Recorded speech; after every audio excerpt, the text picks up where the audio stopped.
Hello' বন্ধুসকল, যদি আপুনি চেণ্ট্ৰেল বেংক অফ ইণ্ডিয়াৰ নতুন banking app cent is mobile এপটো ব্যৱহাৰ কৰি আহি আছে আৰু তাতে আপুনি চেণ্ট্ৰেল বেংক অফ ইণ্ডিয়াৰ পাছবুকটো মানে পাছবুক চেক কৰিব বিচাৰিছে, তেতিয়াহ'লে কেনেকৈ কৰিব পাৰিব? যদি আপুনি জানিব বিচাৰিছে, চাই থাকক এই ভিডিঅ'টো শেষলৈ। আমি এই টপিকটোৰ ওপৰতে কথা পাতিবলৈ গৈ আছোঁ।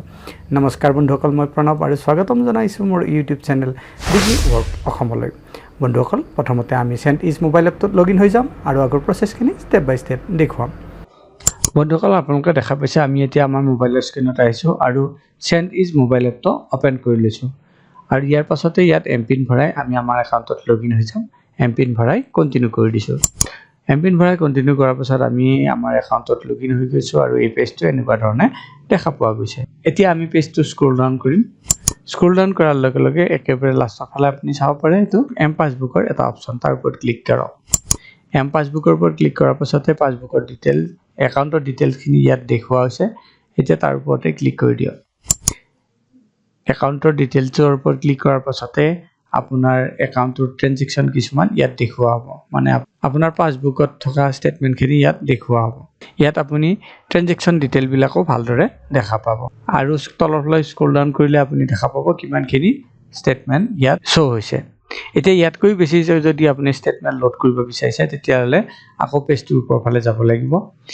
ইয়াত চাওক এটা ৰিলোডৰ অপশ্যন, এই ৰিলোডৰ অপশ্যনটোত আপুনি ক্লিক কৰিব লাগিব। এতিয়া তললৈ আহিলে আমি ৰিলোড হোৱা যিখিনি ষ্টেটমেণ্ট আছে সেইখিনিও দেখা পাব পাৰিম আৰু আপুনি যিমানখিনি ষ্টেটমেণ্ট এনেকৈ চাব বিচাৰে তেতিয়াহ'লে তাৰ ওপৰত ক্লিক কৰি গৈ থাকক। পুৰণা ষ্টেটমেণ্টবিলাক ইয়াত ওলাই থাকিব। এতিয়া কথা হ'লে এই ষ্টেটমেণ্টটো আমি যদি ইমেইলত পাব বিচাৰোঁ, মানে আমি যদি ইমেইলত চেণ্ড কৰিব বিচাৰোঁ এই ষ্টেটমেণ্টটো, তেতিয়াহ'লে ইমেইল ষ্টেটমেণ্টৰ ওপৰত ক্লিক কৰি দিম। ইমেইল ষ্টেটমেণ্টৰ ওপৰত ক্লিক কৰাৰ পাছতে আপুনি আপোনাৰ চেণ্ট্ৰেল বেংক অফ ইণ্ডিয়াৰ যিটো ৰেজিষ্টাৰ্ড ইমেইল আইডি আছে সেইটো ইয়াত দেখুওৱা হ'ব। গতিকে সেইটো আপুনি চেক কৰি ল'ব। তাৰপিছত ষ্টেটমেণ্ট পিৰিয়ডটো আপুনি ইয়াত চিলেক্ট কৰিব লাগিব। ষ্টেটমেণ্ট পিৰিয়ডটো আপুনি last 1 month, last 2 month, last 3 month মানে এনেকৈ আপুনি চিলেক্ট কৰিব পাৰে। একবাৰত যদি আপুনি চিলেক্ট কৰে সেইখিনি সময়তহে ষ্টেটমেণ্ট ডাউনলোড হৈ যাব। যদি ইয়াতকৈ বেছি ষ্টেটমেণ্ট আপোনাক লাগে তেতিয়াহ'লে কাষ্টমাৰটোৰ ওপৰত ক্লিক কৰক। কাষ্টমাৰৰ ওপৰত ক্লিক কৰাৰ পাছত আপোনাক ডেট চিলেক্ট কৰিবলৈ কোৱা হ'ব। আপুনি ডেট চিলেক্ট কৰোঁতে এইটো কথা নাপাহৰিব যে আপুনি মেক্সিমাম 1 বছৰহে ডেট চিলেক্ট কৰিব পাৰে আৰু পুৰণা 4টা বছৰৰে ষ্টেটমেণ্ট ইয়াত ডাউনলোড কৰিব পাৰিব। সেইকাৰণে ইয়াত আপুনি আপোনাৰ ডেটটো প্ৰথম ফ্ৰম ডেট আৰু টু ডেট চিলেক্ট কৰি লওক।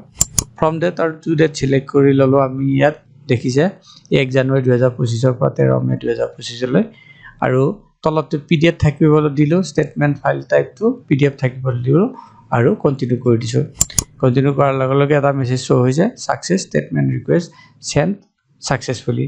আপোনাৰ যিটো ষ্টেটমেণ্ট ৰিকুৱেষ্ট হৈছিলে সেইটো ষ্টেটমেণ্টটো আপোনাৰ মোবাইল নম্বৰত ছাকচেছফুলি চেণ্ড কৰি দিয়া হৈছে। কিন্তু বন্ধুসকল, এটা বস্তু ধ্যান ৰাখিব যে এইটো চেণ্ট্ৰেল বেংক অফ ইণ্ডিয়া হয়। ইয়াৰ কিমান সময় পাছত আপোনাৰ ষ্টেটমেণ্টটো ইমেইলত পাব সেইটো একো গেৰাণ্টি দি ক'ব নোৱাৰি। বন্ধুসকল, এনেকৈয়ে আপুনি চেণ্ট্ৰেল বেংক অফ ইণ্ডিয়াৰ ষ্টেটমেণ্ট ইমেইল যোগে পাব পাৰে বা পাছবুকটো আপুনি সহজতে চেক কৰিব পাৰে।